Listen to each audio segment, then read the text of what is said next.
हाँ जी, नमस्कार दोस्तों। स्वागत है आप सभी का दिव्य दृष्टि क्लासेज के इस डिजिटल प्लेटफॉर्म पे। आज हम बात करने वाले हैं रीट एग्ज़ाम्स को लेकर। रीट की 2024 में 2025 में जो भी एग्ज़ाम होने वाली हैं, रीट प्री और रीट मेंस, उन दोनों को लेकर हम आगे चर्चा करेंगे। कैसे कैसे क्या क्या पढ़ना है, कैसे कैसे हम उनमें अच्छे से अच्छा स्कोर कर सकें। जैसा आपने आगे देख ही लिया होगा थंबनेल में, मनोविज्ञान में 30 में से 30 अंक कैसे प्राप्त करें। सबसे पहला सवाल हमारा यह है, मनोविज्ञान में 30 में से 30 अंक हम कैसे प्राप्त करें। उसके लिए हमें खुद से 2 क्वेश्चन और करने होंगे। 2 क्वेश्चन कौन कौन से करने होंगे? हमें क्या पढ़ना है और हमें कैसे पढ़ना है। पहला क्वेश्चन क्या है? हमें क्या पढ़ना है। दूसरा क्वेश्चन है हमें कैसे पढ़ना है। अगर इन 2 प्रश्नों के जवाब हम खुद को दे पाए तो हम 30 में से 30 नंबर आराम से ला सकते हैं। ठीक है, तो हम ढूंढते हैं इन दोनों सवालों के जवाब। पहला सवाल है क्या पढ़ना है, दूसरा सवाल है कैसे पढ़ना है। तो इन दोनों सवालों के जवाब हम आपको आगे वीडियो में देने वाले हैं। पहला सवाल है क्या पढ़ना है।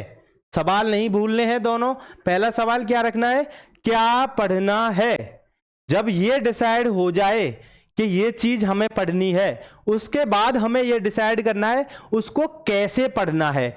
इन दोनों चीजों को हम कर लेंगे एक बार कंप्लीट, तो हमारे 30 में से 30 नंबर लाने से हमें कोई नहीं रोक सकता। ठीक है, तो पहले सवाल का जवाब में हमें पहला हमारे दिमाग में जो भी थॉट आता है वो आता है कि सिलेबस। क्या पढ़ना है? सिलेबस। सिलेबस हमें सामने से दिया हुआ है। सिलेबस में 5 टॉपिक हैं। कितने टॉपिक हैं? 5। अब ये दोनों के लिए है, आपको कंफ्यूज नहीं होना है।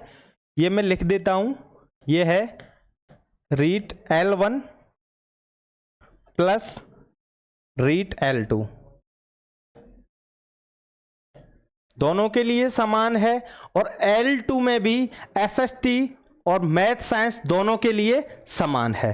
ठीक है, रीट का सभी का है, ये सेम टू सेम है, वर्ड टू वर्ड है, कॉपी पेस्ट है, इसमें जरा सा भी अंतर नहीं है। हमने जो सिलेबस लिखा है, आपको जो सिलेबस दिया है बोर्ड ने, उससे थोड़ा डिफरेंट है। हमने सिलेबस को ऐसे लिखा है कि सारी चीजें इन 4-5 शब्दों में कवर हो जाएं। ठीक है, उसमें सबसे पहले हमें क्या पढ़ना है, हम सिलेबस को डिस्कस करेंगे। उसके बाद ये सिलेबस कहाँ से पढ़ना है, कौन कौन सी रिसोर्सेज हैं जिनसे हमें ये अच्छा मिल सकता है पढ़ने को। ठीक है, तो सबसे पहला है बाल विकास। बाल विकास अंग्रेजी में बोले तो चाइल्ड डेवलपमेंट। सबसे पहला है चाइल्ड डेवलपमेंट, दूसरा है अधिगम, दूसरा है अधिगम बोले तो लर्निंग, तीसरा है विविध अधिगम करता, डाइवर्सिफाइड। जो अधिगम करता है, अलग अलग प्रकार के जो सीखने वाले हैं, लर्नर हैं, जिनमें बहुत ज्यादा बुद्धिमान भी आते हैं, सृजनात्मक भी आते हैं, और मंद बुद्धि भी आते हैं, जड़ बुद्धि भी आते हैं, मानसिक रूप से विकृत भी आते हैं। ऐसे सभी अधिगमकर्ताओं को हमें जानना है, क्योंकि आपको क्या बनना है? शिक्षक। शिक्षक बन के आपको क्या करना है? अधिगमकर्ताओं को जानना है और उनके हिसाब से उनको शिक्षा देनी है। ठीक है जी। उसके बाद अगला है बुद्धि। बुद्धि इंटेलिजेंस, इसमें हम कई नामों को एक साथ कंपाइल कर रहे हैं। बुद्धि में क्रिएटिविटी भी आ जाएगी, बुद्धि में वैसे तो नहीं है लेकिन हम इसी में ऐड कर लेते हैं, बुद्धि में पर्सनैलिटी। पर्सनैलिटी मतलब व्यक्तित्व। व्यक्तित्व, बुद्धि, जितनी भी चीजें आपको सिलेबस में दी हुई हैं वो सभी इन टॉपिकों में हमने कवर कर ली हैं। अंतिम है, सबसे इंपॉर्टेंट है पेडागोजी। सबसे इंपॉर्टेंट क्यों है? क्योंकि आपके पेपर में 5 सब्जेक्ट होती हैं टोटल। कितनी सब्जेक्ट होती हैं? 5। कौन कौन सी? पहली सब्जेक्ट है साइकोलॉजी, दूसरी सब्जेक्ट है, या तो आपने कोई सब्जेक्ट एसएस चूज किया जैसे लेवल 2 वालों ने, तो उसकी एसएस है।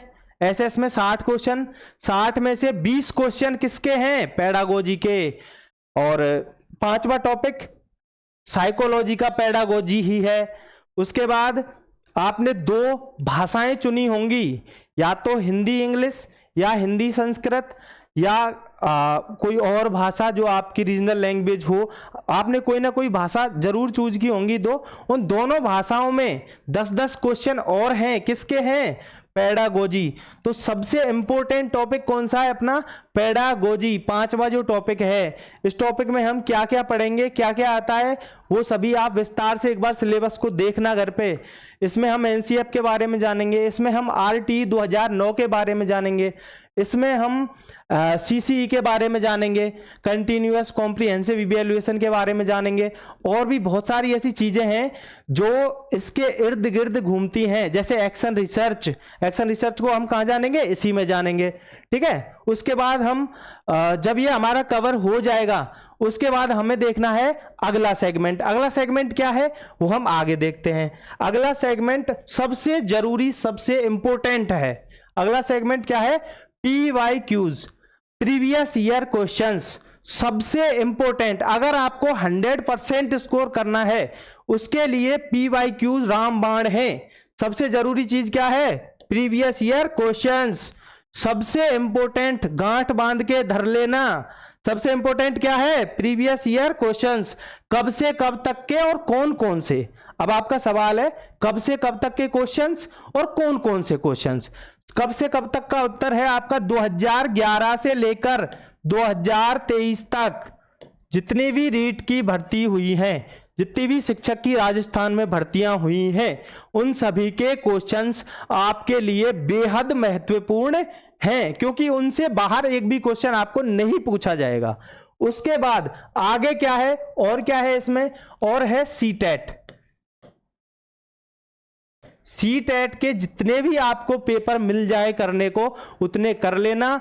100% गारंटी है, 100/100, 100/100 बात कर रहा हूं मैं परसेंटेज में, ठीक है। इसका मतलब 30 में से 30 नंबर आपके कंफर्म आएंगे। 100% 30 में से 30 नंबर आपके आ जाएंगे। उसके बाद और कौन सी इंपॉर्टेंट चीजें हैं? ये अभी हम आंसर किस चीज का देख रहे हैं? क्या पढ़ना है। पहली चीज का आंसर देख रहे हैं हम, क्या पढ़ना है। उसमें है इंपॉर्टेंट थ्योरीज। इंपॉर्टेंट थ्योरीज कौन कौन सी हैं? जैसे विकास हो गया, विकास में थ्योरियां हैं। जैसे विकास की डेवलपमेंटल थ्योरीज में हम 14-15 पढ़ते हैं, जिनमें से हमने नाम सुने होंगे आपने। प्रॉक्सिमोडिस्टल, सिफेलोकोडल, दिशा के सिद्धांत हैं दोनों। हर बार एक या तो सिफेलोकोडल से आएगा या प्रॉक्सिमोडिस्टल से आएगा। हर बार एक क्वेश्चन सीटेट हो, रीट हो, हर जगह 100% आता है, ठीक है। तो ऐसे हमको वो जगह देखनी है जहां से क्वेश्चन बनते हैं। ये नहीं कि सब्जेक्ट है वो सारी की सारी पढ़नी है, रटनी है, ऐसा कुछ नहीं है।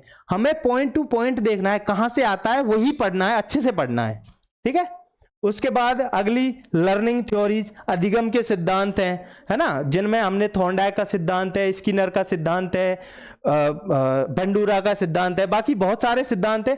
वो सभी सिद्धांत हमने बड़े माइनॉरिटी से ऐसे देखने हैं, बिल्कुल वो लेंस लगा के देखने हैं, ठीक है। लेंस लगा के देखने हैं, एक भी चीज सिद्धांत की छूटनी नहीं चाहिए। बाकी चीजें आप बाहर की हैं, उनको देखें ना देखें वो जरूरी नहीं है। उसके बाद बुद्धि के सिद्धांत हैं। अब बुद्धि के सिद्धांत में आप बहुत सारे सिद्धांत पढ़ते हैं और रटते हैं। आप क्या करते हैं? रट्टा लगाते हैं सिद्धांतों का। बुद्धि के सिद्धांतों का रट्टा नहीं लगाना है। बुद्धि के सिद्धांतों का रट्टा नहीं लगाना है, क्योंकि बुद्धि में से ज्यादातर चांस रहते हैं आईक्यू का क्वेश्चन आने के। किसके? आईक्यू। आईक्यू क्या होता है? Intelligent quotient. आईक्यू का फॉर्मूला है MA/CA × 100। ये क्या है? आईक्यू निकालने का फॉर्मूला है। इससे आईक्यू के हम कोई भी सवाल आ जाए, आईक्यू के सभी सवाल इसी फॉर्मूले से होंगे। किसने दिया? स्टर्न ने दिया, टर्मन ने दिया, किसने कहां तक कितना दिया, ये भी चीज इसमें थोड़ी इंपॉर्टेंट हो जाती है, क्योंकि स्टर्न ने आईक्यू का संप्रत्यय दिया था। उसके बाद MA/CA के बारे में स्टर्न ने बताया था। 100 का मल्टीप्लाई टर्मन ने किया है। तो ऐसी बातें जो बिल्कुल सूक्ष्मदर्शी से देखनी है। ऐसे नहीं कि ये आईक्यू का कॉन्सेप्ट है, ये टर्मन ने दे दिया, स्टर्न ने दे दिया, ऐसे नहीं, हमें बारीकी से जानना है, ठीक है। उसके बाद हमें मॉक टेस्ट करना है। ये इन सभी चीजों को जोड़ते हुए हमें क्या करना है? मॉक टेस्ट करना है। मॉक टेस्ट कहां से करें, कैसे करें, वो बातें हम थोड़ी देर बाद में करेंगे। उसके बाद ये हो गई हमें क्या पढ़ना है, पहले प्रश्न का उत्तर हमें मिल गया क्या पढ़ना है। अब अगला प्रश्न है कैसे पढ़ना है। कैसे पढ़ना है का सबसे सरल सबसे सीधा आंसर है रटने की जगह समझने की कोशिश करें। रटना नहीं है, सिंगल एक टर्म भी आपको रटनी नहीं है, केवल आपको समझना है। अगर आप एक बार समझ गए तो पूरे जीवन में आपको कहीं कोई दिक्कत नहीं होगी। ठीक है, तो रटने की जगह क्या करना है, हमें समझना है। उसके बाद और कैसे पढ़ें, और पढ़ें हम ग्रुप स्टडी से। ठीक है, ग्रुप स्टडी पढ़ें, अपने दोस्तों के साथ पढ़ें, उनके रूम पे जाएं, वो आपके रूम पे आएं, लेकिन केवल पढ़ने के लिए, है ना, ये विशेष ध्यान रखें। ग्रुप स्टडी के चक्कर में कुछ और नहीं हो जाए। ठीक है, केवल ग्रुप स्टडी ही करनी है, पढ़ाई ही करनी है। ठीक है, ये सभी चीजें अगर हम कर लेंगे तो हमें कोई दिक्कत नहीं होगी। कैसे पढ़ना है, समझ के पढ़ना है। कैसे पढ़ने का उत्तर है समझ के पढ़ना है। अभी हमने एक टर्म यहां बीच में छोड़ दिया था, एक point, mock test. Mock test का हमने इसलिए छोड़ा था, हम आपको कल से प्रैक्टिस सेट लेके आएंगे। हम आपको कल से प्रैक्टिस कराएंगे। कितनी प्रैक्टिस कराएंगे, कहां तक, क्या कराएंगे। अगर हमारी केवल प्रैक्टिस सेट से आप जुड़े, उसी से हम 100% तो कोई नहीं दे सकता, देखो 100% तो गलत हो जाएगा, हम 99% गारंटी देते हैं आपको, आप 30 में से 30 क्वेश्चन करेक्ट करोगे। क्यों, क्योंकि हम इतने क्वेश्चन हल कर लेंगे, इतने क्वेश्चन हल कर लेंगे जिसकी कोई सीमा नहीं होगी।